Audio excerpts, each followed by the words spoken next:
Ayan, nakapila na ta kami minutos ka-walking. Ayan, 13 minutes pa lang. Nilibot ko na ya plaza. Mabalik na ta. So, ayan.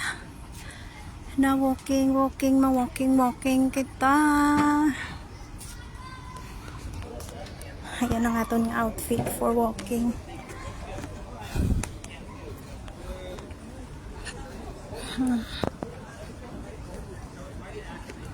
Mga restaurant. Isang una, wala pa ang COVID. Friday night, puno-puno na diri. Puno na daw. Ay, subong. Nagalato-lato na.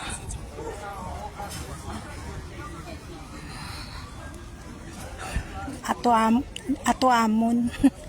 Pagkatapos sinama diritso, pagod ako na to sa punta. Hamon na ako nga gina-walking, pero lapit lang na siya. Sa video lang na ang malayo, pero lapit lang na sa mga 10 minutes walk. 7-Eleven. White dala nga cash. Mga ice cream tatani. Ayan o, iban nga shop, sarado. Pero sure na, sa bukas na sila. O, ayan.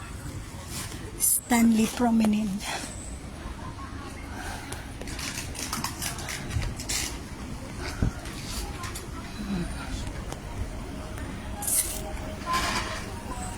Ayan, walking to get fit. Health is wealth, ika nga.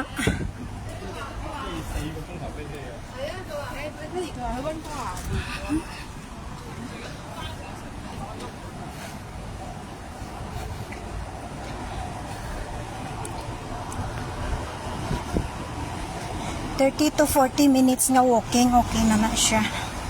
Every night. Except for raining day. So, libot ko lang ni siya Stanley Market to Stanley Plaza, balik sa Amon, diretso sa may tunga-tunga kasi Stephen Beach, tapos balik. Kag isa pagid ka balik, kag puli na. Hasta lang makalabot lang ko sa pila na ni ka minutes. Ayan, 13 minutes ng Japan. My goodness. So, may gamay diri nga 360. Diri sa may Stanley Market. Ang 7-Eleven. Nga perti ka suplada ang cashier dila. Dito sa piyak nga 7-Eleven, okay dito.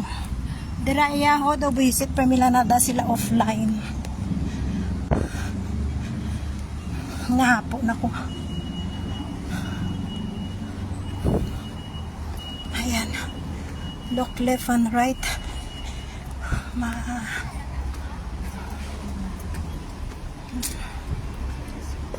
Okay. Hindi ta maghagdan gamiton taning way.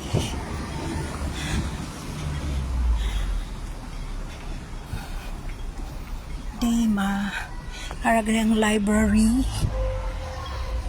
ng Stanley Sports Complex.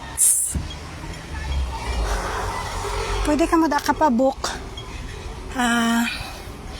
volleyball, basketball, may swimming pa natin sila, may yoga, basta damo kada pwede ka na booking. Terminal, bus terminal.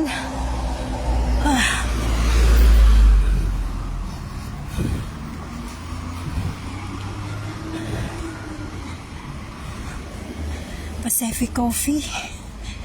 Okay na, mababay na ako kay ginahapo na ako. Bye. Thank you for watching.